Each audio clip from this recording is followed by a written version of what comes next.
ராம் ராம். நாங்க இப்ப வந்திருக்கிற கோவில் தமிழ்நாட்டுக்கு சுத்தமா பரிச்சயமே இல்லாத கோவிலா இருக்கும். பட் உலக அளவுல ரொம்ப ரொம்ப ஃபேமஸான கோவில். இன்ஃபேக்ட் உலக பணக்காரர்கள் பல பேரை உருவாக்கின கோவில்னு கூட சொல்லலாம்.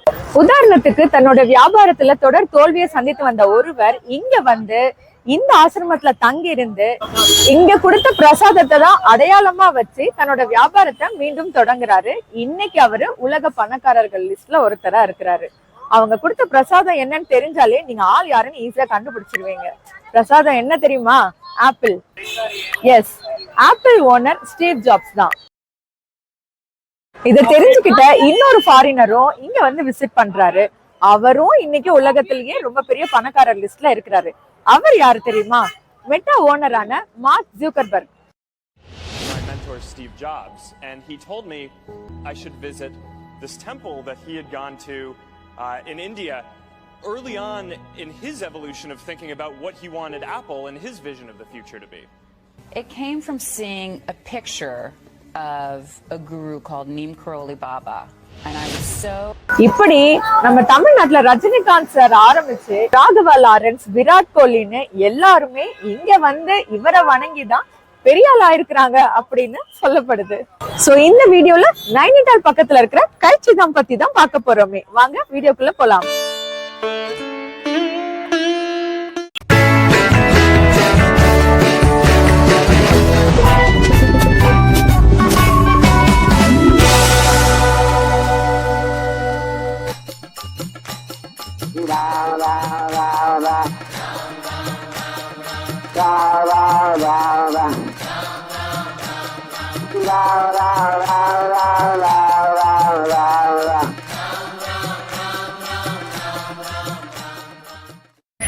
நீம் கரோலி பாபா.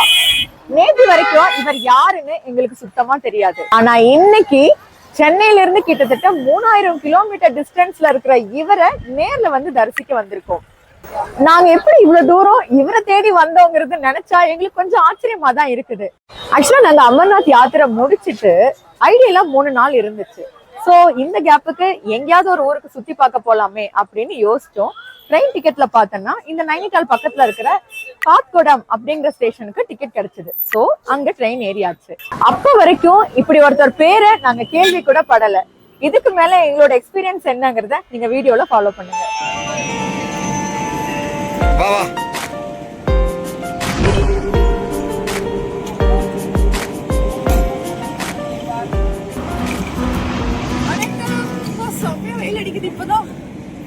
நாங்க இப்போ ஹல்த்வானி வந்து இறங்கியாச்சு. ஆக்சுவலா நைனிடால் போறதுக்கு உங்களுக்கு டைரக்ட் ட்ரெயின் கிடையாது, காத்கோடம் வரைக்கும் தான் ட்ரெயின்.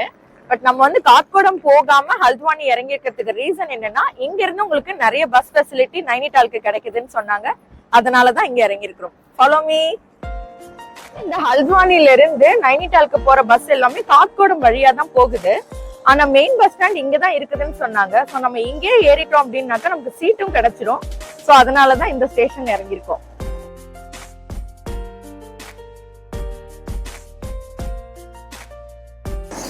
இதுக்கு அடுத்த ஸ்டேஷன் பாத்தீங்கன்னாக்கா காத்கோடம் தான். ஆனா இந்த ஹல்த்வானில இருந்து காத்கோடத்துக்கு கிட்டத்தட்ட 6 கிலோமீட்டர் டிஸ்டன்ஸ் இருக்குது.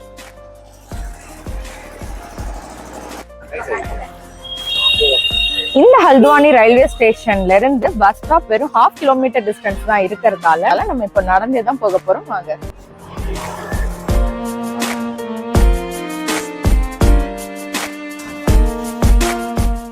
ஹல்த்வானிங்கிறது ஒரு மெயினான ரயில்வே ஸ்டேஷன் அப்படிதான் சொன்னாங்க. பட் ஏரியா பாக்குறதுக்கு ரயில்வே ஸ்டேஷன் கிட்ட கொஞ்சம் பயமா தான் இருந்தது.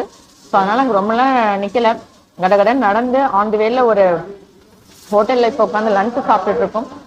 இதுக்கப்புறம் நம்ம பஸ் ஸ்டாண்ட் போக வேண்டியதுதான். இது எல்லாமே வந்துட்டு ஒரு மாதிரி அன்பிளான்டு ட்ரிப் அப்படிங்கறதுனால என்ன பண்றது, எங்க போறது எதுவும் தெரியல, பிளான் எதுவுமே பண்ணல. ஸோ இப்போதைக்கு கூகுள் மேப்பை யூஸ் பண்ணி பஸ் ஸ்டாண்டுக்கு போயிட்டு அதுக்கப்புறம் பார்க்கணும் என்ன எதுன்ட்டு.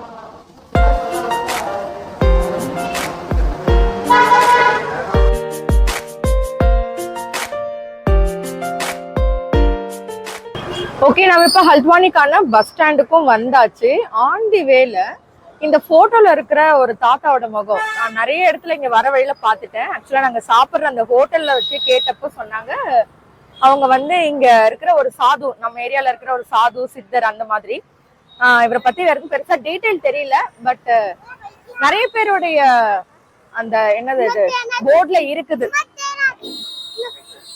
சோ பாக்கலாம் அவரை யாரு என்னன்னு சொல்லிட்டு உங்களுக்கு டீடைலா அதுக்கப்புறம் விசாரிச்சுட்டு சொல்றோம். சரிங்களா? இப்போதைக்கு நம்ம நைனிடாலுக்கான பஸ் ஏறலாம் வாங்க.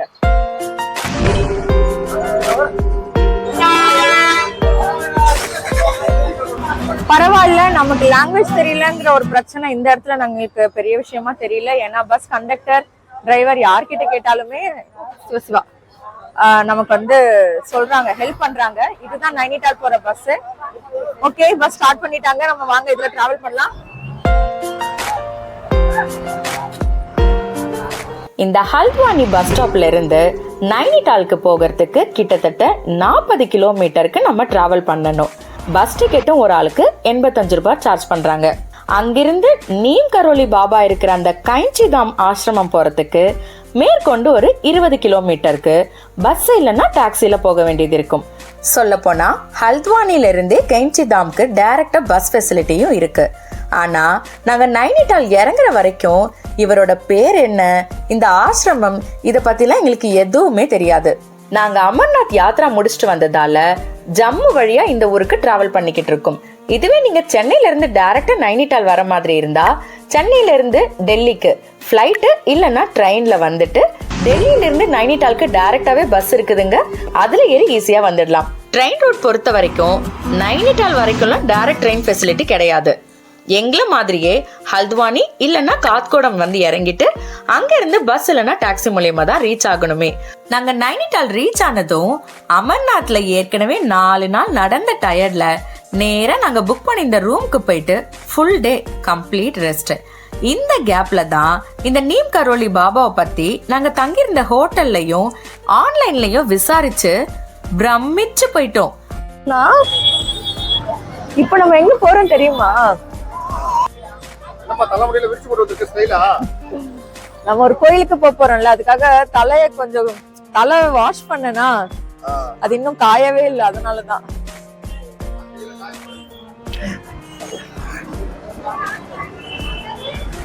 பாக்குறதுக்கு ரொம்ப சாதாரணமா தெரியுற இவருக்கு உலகம் ஃபுல்லா இவ்ளோ பக்தர்களா?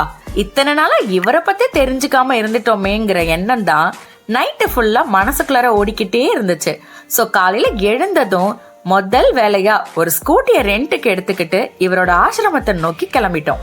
ஆக்சுவலா இவரோட உண்மையான பேரு லக்ஷ்மண் நாராயணன் சர்மா, உத்தரப்பிரதேசத்தை சேர்ந்தவர். இவருக்கு ஏன் சம்பந்தமே இல்லாம நீம் கரோலி பாபா அப்படிங்கிற பேர் வந்ததுன்னா, ஒரு முறை இந்த பாபா ட்ரெயின்ல ஃபர்ஸ்ட் கிளாஸ்ல டிக்கெட் இல்லாம ஏறி இருக்கிறாரு. ஆள் பாக்குறதுக்கு சாமியாரா ரொம்ப அழுக்கு உடையில அப்படிலாம் தெரியவே அந்த டிடிஆருக்கு இவர் வந்துட்டு அந்த ட்ரெயின்ல டிராவல் பண்ண கண்டினியூ பண்ணல. மோரோவர் அவர்கிட்ட டிக்கெட் மாதிரி எதுவும் கிடையாது. சோ அவரை ரொம்ப அவமானப்படுத்தி டிடி வந்து இந்த கரோலி பாபாவை கீழே இறக்கி விட்டுறாரு. இறக்கி விட்ட ஸ்டேஷனோட பேரு நீம் கரோலி. இந்த பாபாவை இறக்கி விட்டதுக்கு அப்புறம் ட்ரெயின் 1 இன்ச் கூட நகரலையாம். இது என்னடா நமக்கு வந்த சோதனைன்னு எல்லா இன்ஜினியர்ஸும் வந்து எவ்வளவு செக் பண்ணி பாக்குறாங்க. ட்ரெயின் திரும்ப 1 இன்ச் கூட நகரல. அங்க இருக்கிற பொதுமக்கள் எல்லாம் சொல்றாங்க, இல்ல நீங்க வந்து அந்த சாதுவை அப்படி அவமானப்படுத்தி இறக்கி இருக்க கூடாது, நீங்க மறுபடியும் அவரை ட்ரெயின்ல அழைச்சி மறுபடியும் அவரை இதே பிளேஸ்ல உட்கார வச்சு டிராவலை கண்டினியூ பண்ண வைக்கணும் அப்படின்னு சொல்லி வேண்டியிருக்கிறாங்க. சரின்னு அந்த டிடிஆர் மறுபடியும் போய் அந்த பாபா கிட்ட ரொம்பவே ரெக்வெஸ்ட் பண்ணி மறுபடியும் அந்த ட்ரெயின்ல டிராவல் பண்ண வச்சிருக்காங்க. இதுக்கு அந்த பாபா ஒரு கண்டிஷன் நிபந்தனையா வச்சிருக்கிறாரு. தன்னை இறக்கி விட்ட இந்த ஸ்டேஷனை இன்னும் நல்லா டெவலப் பண்ணணும், அதுக்கு ஒத்துக்கிட்டீங்கன்னா வரேன்னு சொன்னாராம். ரயில்வே இன்ஜினியர்ஸும் வேற வழி தெரியாம எல்லா மட்டத்திலையும் பேசி சம்மதம் வாங்கிட்டு அத அவர்கிட்ட சொன்னதுக்கு அப்புறம் பாபா ட்ரெயின்ல ஏறினாராம். ட்ரெயின்ல ஏறினவரு இப்ப எடுங்க வண்டிய அப்படின்னு சொன்னதும் எல்லாரும் ஆச்சரியப்படும் வகையில ட்ரெயினும் எந்த தடங்களும் இல்லாம மூவ் ஆச்சான். இந்த செய்தி ஊர் முழுக்க பரவி அதுக்கப்புறம் தான் இந்த ரயில்வே ஸ்டேஷனுடைய பேரு அவருடைய அடைமொழி பெயரா மாறிடுச்சு. சுமார் 40 நிமிஷம் ஒரு பசுமையான மலைக்காடுகள் வழியா பயணம் பண்ணி இந்த நீம் கரோலி பாபா இருக்கிற கைஞ்சிதாம் ஆசிரமத்துக்கு ரீச் பண்ணிட்டோம். இந்த கோயில் பாக்குறதுக்கு அவ்வளோ பிரம்மாண்டமான கோயில் மாதிரிலாம் தெரியல, ஆனா இது அமைஞ்சிருக்கிற இடம் தான் அட்டகாசமான சீனரிஸோட பார்க்க அவ்வளோ அழகா இருந்தது. 1964 நீம் கரோலி பாபாவால உருவாக்கப்பட்ட இந்த கைன்சி தாம் ஆரம்ப காலகட்டத்துல ஹனுமன் கோவிலா தான் இருந்ததாம். அதுக்கப்புறம் தான் ஆசிரமமா மாற்றப்பட்டதாம்.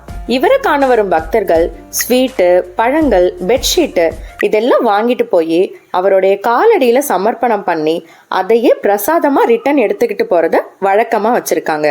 இந்த கோயிலுக்குள்ளார போட்டோஸ் அண்ட் வீடியோஸ் எடுக்கிறதுக்கு அலோ பண்றது இல்லைங்க. அதனால கோயிலுக்கு உள்ளார எந்த மாதிரி இருக்கு அப்படிங்கறதெல்லாம் உங்களுக்கு வீடியோ எடுத்து காட்ட முடியல. ஒரு ½ அன் ஹவர்லயே திருப்தியா சாமி தரிசனம் முடிச்சுட்டு வெளியில வந்துட்டோம். ஓகே, இந்த ஆசிரமம் பாத்தீங்கன்னா ஒரு சின்ன ஆத்தங்கரையை ஒட்டி தான் இருக்குது. ஸோ நம்ம ஒரு சின்னதா ஒரு பாலத்தை கடந்து உள்ள வரும்போது ஃபர்ஸ்ட் நம்ம இங்க பாக்குறது வந்துட்டு வைஷ்ணோ தேவியோடைய கோவில். அதுக்கு அடுத்தது அந்த வெள்ளை கலர் கோபுரம் தெரியுது இல்லைங்களா, அங்கதான் நீம் கரோலி பாபாவுடைய ஜீவ சமாதி இருக்கிறதாகவும் சொல்லப்படுது. அடுத்ததான் சின்னதா இங்க ஒரு ரெட் கலர்ல ஒரு கோபுரம் தெரியுது இல்லையா, இந்த இடத்துல வைஷ்ணோ தேவியோடைய கோவிலும் இருக்குது. இந்த ரெண்டுத்துக்கும் நடுவுல ஆஞ்சநேயருடைய கோவிலும் இருக்குது. தீவிர ஹனுமர் பக்தரான இந்த நீம் கரோலி பாபா 1900 உத்தரப்பிரதேஷ்ல பிறந்திருக்கிறாங்க. சின்ன வயசுலயே கல்யாணமும் பண்ணி சில நாட்கள்லயே துறவரம் மேற்கொண்டாராம். இந்தியா ஃபுல்லா பல்வேறு மாநிலங்களுக்கு யாத்திரை செஞ்சு பல அற்புதங்கள் நிகழ்த்திய அவரு கடைசியா வந்து சேர்ந்த இடம் தான் இந்த கைன்சி தாம்.